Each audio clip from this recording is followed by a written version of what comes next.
Private nursing homes and hospital owners association 5 अप्रैल को Kolkata press club में we in health care विषय पर एक महत्वपूर्ण चर्चा बैठक और प्रेस कॉन्फ्रेंस का आयोजन किया। इस चर्चा का मुख्य उद्देश्य पश्चिम बंगाल में स्वास्थ्य सेवाओं की समग्र गुणवत्ता में व्यक्तियों, संस्थानों और प्रशासन के बीच तालमेल बनाकर सकारात्मक बदलाव लाने के बारे में रचनात्मक विचारों का आदान प्रदान करना है।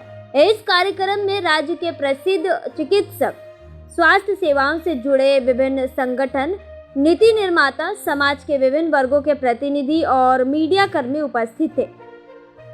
PNHOA के मुताबिक 2026 तक ऐसा एकीकृत और आधुनिक स्वास्थ्य ढांचा तैयार करने की योजना बनाई गई है जिससे आम लोगों को इलाज के लिए अपने जिले या राज्य से बाहर न जाना पड़े।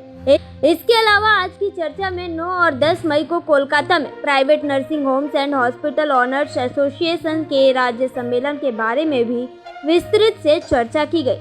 इस सम्मेलन के माध्यम से पूरे राज्य में स्वास्थ्य सेवाओं की गुणवत्ता में सुधार के लिए विभिन्न मुद्दों पर चर्चा की गई और कार्य योजना बनाई गई।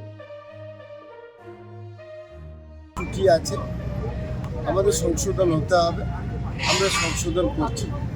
অর্থাৎ আমাদের যে হসপিটালগুলো মানে পরিকাঠামোগত ত্রুটি আমরা 2026-এর মধ্যে এই সংগঠন যাতে করে তারা ত্রুটি মুক্ত হয় তার জন্য প্রচেষ্টা চালাচ্ছে, বিভিন্নভাবে এনকারেজ করছে, তাদের উপর বিভিন্নভাবে প্রেসার ক্রিয়েট করার চেষ্টা করছে। বিভিন্ন রাজ্য সরকারের যে স্বাস্থ্য দপ্তর তাদের নিয়ম যে নিয়ম মতো হসপিটাল চালাতে হবে। এইটা যেমন আমরা করছি, আমরা করতে গিয়ে যেটা বুঝলাম মানুষের মেন্টাল ব্রেকআপ, যে বাইরে ছাড়া ভালো ট্রিটমেন্ট হয় বা কলকাতায় ট্রিটমেন্ট করতে হবে, এই মেন্টাল ব্রেকআপটা নষ্ট করার জন্য বা ঠিক জায়গায় আনার জন্য আমরা এই প্রচারের আলোয় এসেছি। আমাদের সংগঠন মনে করে আমরা অনেকখানি ডেভেলপ করেছি, সেটা আপনারা তুলে ধরুন। গ্রামগঞ্জে হসপিটালে চলুন, আপনারা দেখুন যে যে ত্রুটি আছে বড় জোরে আপনাদের কাছে আবেদন ত্রুটিগুলোকে গঠনমূলক সমালোচনায় নিয়ে আসুন। কারণ যদি মিডিয়া পারে কোনো একটা জায়গায় কোনো একটা দুর্নীতি হয়েছে বা কোনো একটা ডিস্টার্ব হয়েছে সেটা যদি তুলে ধরে সব মিডিয়া, বাকিগুলো তুলে যদি না ধরে তাহলে কিন্তু মানুষ আস্থা হারাবে এখানে ট্রিটমেন্টের জন্য। তাই আপনাদের কাছে করজোরে আবেদন, আপনারা হেলথ সেক্টরের ডেভেলপমেন্টের সাথে আপনারা পজিটিভটা শুধু তুলে দিন, তাহলে মানুষের আস্থা আসবে না। কারণ আপনাদের মাধ্যমেই একমাত্র মানুষের আস্থা আসবে। দেখুন, রাজ্য সরকার সবসময় হেলথ সেক্টরের ডেভেলপমেন্ট চাইছে, কিন্তু প্রথম কথা হচ্ছে যদি আপনি এইভাবে দেখেন তাহলে দেখতে পাবেন সরকারি জায়গায় বাকি 70% বেসরকারি হসপিটালে বা নার্সিংহোমে দেখান। এই যে 70% দেখান সেটা কিন্তু সরকারি টাকাতেই, কারণ স্বাস্থ্যসাথী প্রকল্পে অধিকাংশ চালে, সেই হিসেবে এগুলো দেখান।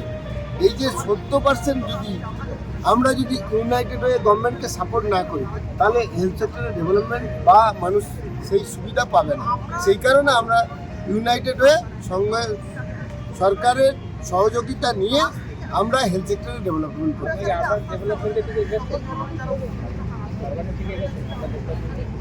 দেখুন, আমরা আজকে এসেছি নার্সিংহোম অ্যাসোসিয়েশন।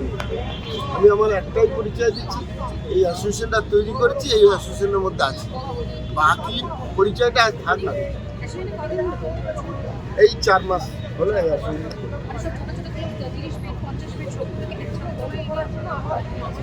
আমরা টোটাল নার্সিংহোম হসপিটাল যত আছে ওয়েস্টবেঙ্গলে একসাথে তাহলে 2,500 নার্সিংহোম বা হসপিটাল আছে।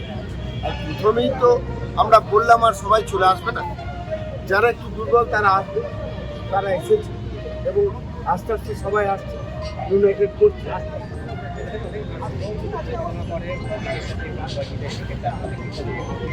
যদি প্রপার তার এভিডেন্স থাকে বা আমাদের কাছে কমপ্লেন আছে, সরকারের সহযোগিতা নিয়ে আমরা যেভাবেই হোক সেই জায়গা থেকে তাকে সরাতে বাধ্য করি। আজ আমাদের all Bengal private nursing home and hospital owners association সারা রাজ্যের পাহাড় থেকে সাগর, কাকদ্বীপ থেকে কোচবিহার রাজ্যের সর্বত্রতে তারা নার্সিংহোম হসপিটাল তৈরি করে মানুষের সেবায় তারা নিয়োজিত আছে। তারা একটা মহতি উদ্যোগ তারা গ্রহণ করতে চলেছে যে রাজ্যের সমস্ত পেশেন্টকে রাজ্যের মধ্যে রেখে চিকিৎসা পরিষেবা যাতে সুন্দরভাবে ভালো করে দেওয়া যায়। তার জন্য তারা উদ্যোগ নিয়েছে যে যাবতীয় পরিকাঠামো ঠিকঠাক করে মানুষের সার্ভিস তারা দিতে চায়। এই মহতি উদ্যোগের জন্য অল ইন্ডিয়া ইমাম অ্যাসোসিয়েশনের পক্ষ থেকে তাদেরকে আমি সাধুবাদ ধন্যবাদ জানাচ্ছি এবং তাদের জন্য আমরা প্রে করছি যে তারা আরও ভালোভাবে মানুষের সেবা করতে। All Bengal private nursing home and hospital honour অ্যাসোসিয়েশনের পক্ষ থেকে আজকে প্রেস ক্লাবে একটা প্রেস মিট করেছিলাম, যাতে আমাদের স্বাস্থ্যের পরিষেবাটা যাতে সুস্থভাবে মানুষকে দিতে পারি। জেলার পেশেন্ট জেলা, রাজ্যের পেশেন্ট রাজ্যে থাকবে, জেলার পেশেন্ট বাইরে যাতে না যায় তার জন্য আমরা সমস্ত রকমের প্রচেষ্টা চালাচ্ছি এবং দক্ষিণে যাতে পেশেন্টগুলো চলে যাচ্ছে, তাই আমি প্রেস ভাইদেরকে বলেছিলাম যাতে দক্ষিণের পেশেন্টগুলো কী কারণে যাচ্ছে, আমাদের কিসের কমতি আছে, সেই কমতিটা আমরা যদি বুঝতে পারি তাহলে আমরা অবশ্যই সেটা চেষ্টা করব পূরণ করে দেওয়ার জন্য। তাই প্রত্যেকটা জেলাতে আমরা ক্যাথ ল্যাব থেকে আরম্ভ করে সমস্ত রকমের প্রচেষ্টা আমরা চালাচ্ছি এবং অ্যাসোসিয়েশনের ভাবে ব্যক্তিগতভাবে নয়, অ্যাসোসিয়েশনের সঙ্গে যুক্ত করে সবাইকে নিয়েই বড় বড় নার্সিংহোম সেট আপ তৈরি করব।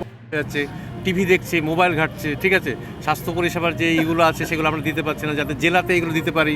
পিস থেরাপি হতে পারে, তারপরে চিকিৎসার মান উন্নত হতে পারে এবং জেলার যে আপনার চিকিৎসা সেটা জেলাতেই হবে। অনেক মানুষ দূরত্বের কারণে কলকাতা আসতে পারে না, রাস্তার মাঝে হার্ট অ্যাটাক হয়ে যেতে পারে, সেটা যেন না হয়, জেলাতে যাতে হয় তার জন্য আমরা গভর্নমেন্টকেও দৃষ্টি আকর্ষণ করছি যাতে মেডিকেল কলেজ প্রাইভেট হোক সরকারিভাবে হোক যেন ডিস্ট্রিক্ট ওয়াইজ হয়, তাহলে মানুষ ভালো